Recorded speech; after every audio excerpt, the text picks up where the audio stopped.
Okay, so we're going to work this example out. So here we have a, well, think of this almost like three triangles, right?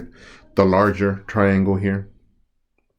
And then the two smaller triangles inside here. So what I want to take a look at here, it says list two sides and included angle. I think what is missing here that are equal.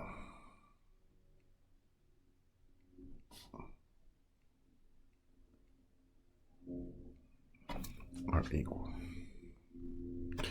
Okay. Secondly, I want to write a triangle congruent statement. And then three, I want to find x and y. All right, so looking at this, what I'm looking at here, and also one other piece of information that I'm missing here, is so I'm looking at the triangles here, and again, recall order does matter, right? A, C, D, right? And triangles, triangle B, C, D.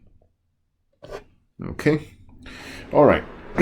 So from the diagram, as we could see here, we could see just given, right, AC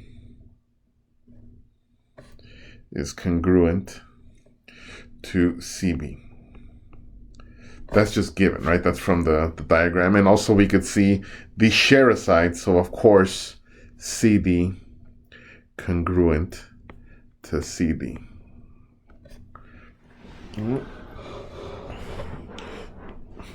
All right, and we could see also from the graph. Now here, be careful with the naming of your angle, right? Angle ACD congruent to angle BCD.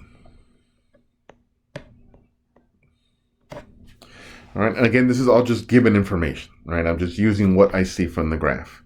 So now I've established here we have a side and the included angle, right? So now I have a, I can write a statement for part two, right? So here's part one. Excuse me, it's, I know it can get rather jumbled and my handwriting isn't always the best here. So I'll try my best here. All right, so now what I have here, right? So this is part one. Here. So for part two,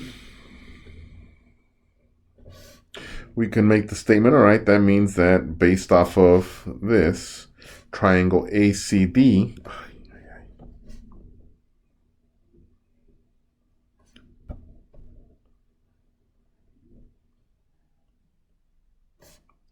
is congruent to triangle BCD.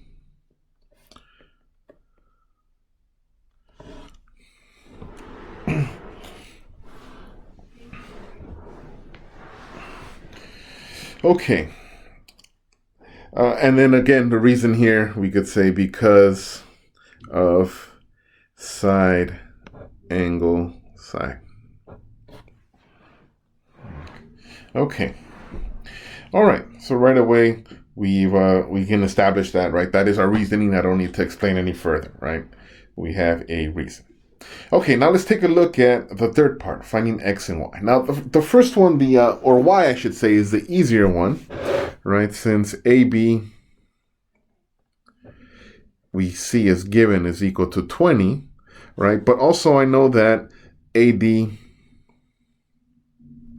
is congruent to DB, right? And that's because of triangle congruency, right? Those triangles are congruent, which means what has to happen is that AD must be equal to 1/2 of AB.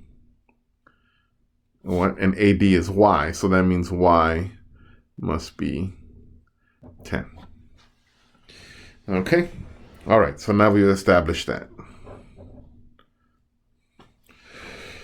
Okay, excuse me. Now let's look at x. That one requires a little bit of work, but really just algebra work, right? Based on my triangle congruency, right, those angles are congruent. Angle A is congruent to angle B. So that means that to find x, we have, because of the angle congruency, we have 5x squared is equal to 15x.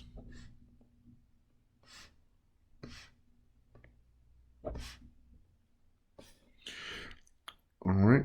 And now I just have an algebra problem that I need to solve here, right? So the way I do that is I subtract 15x from both sides. Never divide by a variable. You just eliminate solutions, right? I know it seems easier, like, oh, just divide by x there. You do not want to do that.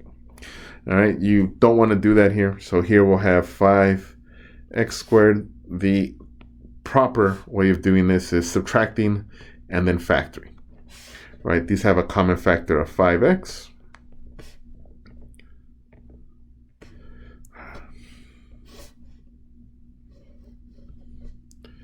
Which means we're left with x minus 3 equals to 0.